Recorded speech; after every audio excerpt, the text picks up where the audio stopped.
بسم اللہ الرحمن الرحیم۔ اللہم صلی علی سیدنا و مولانا محمد النبی الامی وآلہ وصحابہ بارک وسلم۔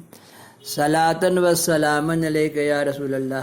الہی خیر گردانی بحق مجدد الف ثانی، روضہ مبارک امام ربانی محبوب سبحانی مجدد الف ثانی حضرت شیخ احمد فاروق سرہندی، میرے ساتھ پڑھنا سیکھیے۔ اللہم صلی علی سیدنا و مولانا محمد النبی الامی۔ کم پڑھا لکھا اگر چاہے گا میرے ساتھ پڑھے گا تو عالی شان شاندار پڑھنے لگے گا اور اس کو بے پناہ علم بھی آ جائے گا۔ اللہم صلی علی سیدنا و مولانا محمد النبی الامی وآلہ وصحبہ بارک وسلم۔ ڈھیر ساری کتابیں میں نے جمع کیا ہوا ہے اور سب میں ایسے ہی پڑھ دوں گا۔ سند آپ کے سامنے ہے، اچھا لگے تو 19,000 زبان میں ڈالیے، اپنی مادری زبان میں ڈالیے، اللہ تعالیٰ چاہے تو خیر و برکت بھی دے گا، پیسہ بھی دے گا، نیکی بھی دے گا۔ اپنی علمی بصیرت، قوت استدلال اور اسلامی علوم کے ماخذ پر پوری نظر رکھنے کے باعث ان کی شہرت بہت دور دور تک پھیل گئی تھی۔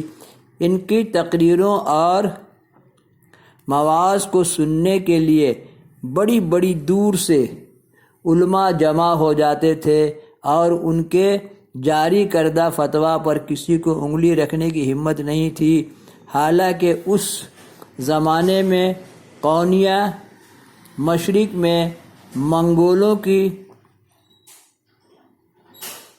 تخت و تاراج، ترکی میں سلجوقی سلاطین کی علمی سرپرستی اور دوستی کی بنا پر بڑی بڑی علمی اور روحانی شخصیات کی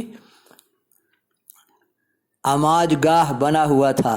اس گہوارہ علم و فن میں مولانا روم ایک بہت بڑی عربی مدرسہ کے نگراں اور مانی ہوئی علمی تاریخی شخصیت کے ساتھ عزت و شہرت کی کامیاب زندگی گزار رہے تھے۔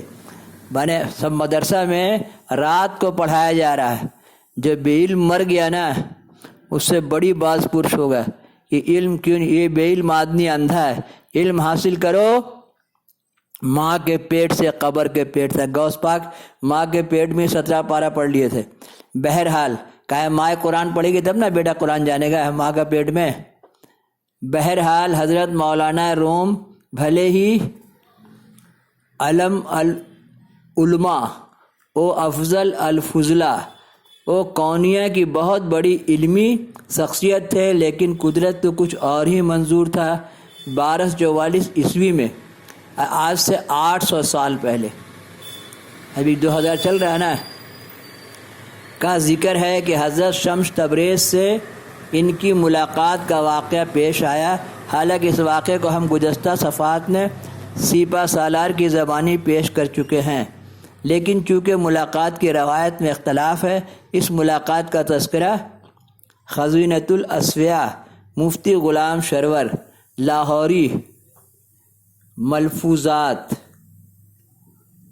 الانس جو اس تذکرے کی مستند کتابیں ہیں میں بھی موجود ہے، لیکن یہاں قاضی تلمذ حسین کی کتاب صاحب المصنوعی سے یہ تذکرہ ماخوذ ہے۔ اس روایت کے مطابق ایک روز حضرت مولانا روم اپنے باغ میں حوض کے کنارے بیٹھے ہوئے کسی مسئلے کو کتابوں میں تلاش کر رہے تھے کہ حضرت شمس تبریز، جو کہ ایک جہاں گرد فقیر کی شکل میں، دیکھیے مذہوب فقیر لوگ، بڑی پاور رکھتا ہے، یہ میلے بال، یہ الجھے حال، کسی بات کے اڑ جائیں تو اللہ تعالیٰ کو دینا پڑتا ہے۔ اسی لیے بڑے پیار سے ملنا سب سے دنیا میں انسان رے، نہ جانے کس بھیس میں بابا مل جائے بھگوان رے۔ تو اللہ تعالیٰ کا 19,000 صفاتی نام ہے، اس صفاتی ناموں میں ایک نام اللہ کا بھگوان بھی ہے۔ فقیر کی شکل میں تھے، 4 دیواری کے پار سے مولانا روم کو دیکھ کر باغ میں گھس آئے اور مولانا روم کے پاس پہنچ کر پوچھا کہ یہ کتابیں کیا ہیں۔ حضرت مولانا روم نے ان کی طرف ظاہری حیثیت دیکھتے ہوئے کہا کہ قیل و قال ہے، تمہارا ان سے کیا کام؟ تو ہم ایک جگہ پڑھا ہے کہ ای علم تو نمی دانم، مانے یہ علم تم نہیں جانتے ہو. اور ایک جگہ کئی جگہ پڑھا، بہت ساری کتابیں پڑھی میں نے. حضرت شمس تبریز نے یہ سنتے ہی وہ کتابیں حوض میں پھینک دی، ہے نا. تمہارا ان سے کیا کام، اٹھا کے سب پھینک دیا حوض میں. مولانا روم بہت پریشان ہوئے اور کہا کہ ان میں سے بعض میرے والد کے فوائد تھے، جواب کس طرح نہیں مل سکتے. حضرت شمس تبریز یہ سن کر اور مولانا روم کی پریشانی دیکھ کر ایک ایک کتاب حوض سے نکال کر باہر رکھ دی، جن پر پانی کا کوئی اثر نہ تھا. میں نے پہلے زمانے میں وہ چاول کو جلا کے روشنائی بنا کے لکھا جاتا تھا، آج کل کی طرح لکھو پھینکو پین نہیں تھا. اس پر مولانا روم سخت متحر ہوئے اور بے ساختہ پوچھا کہ یہ کیا ہے.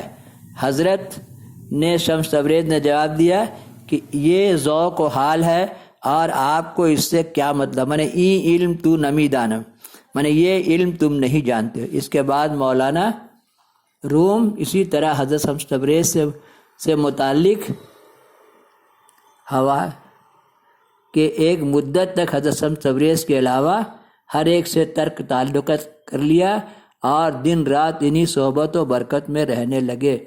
ایک واقعہ اور بھی عیسیٰ علیہ السلام کا، کہ عیسیٰ علیہ السلام جب اپنے ماموں لوگ کے یہاں گئے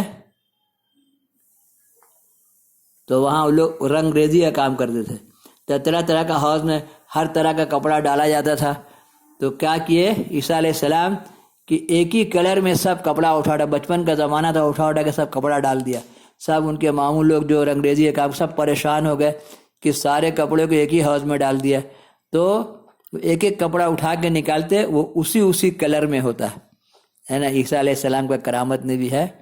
تو جو کپڑا نکالتے ان لوگ کا ڈیمانڈ چاہت کے مطابق وہ کپڑا اسی کلر کا ہوتا، حالانکہ پانی ایک ہی کلر کا تھا. میرے ساتھ پڑھنا سیکھیے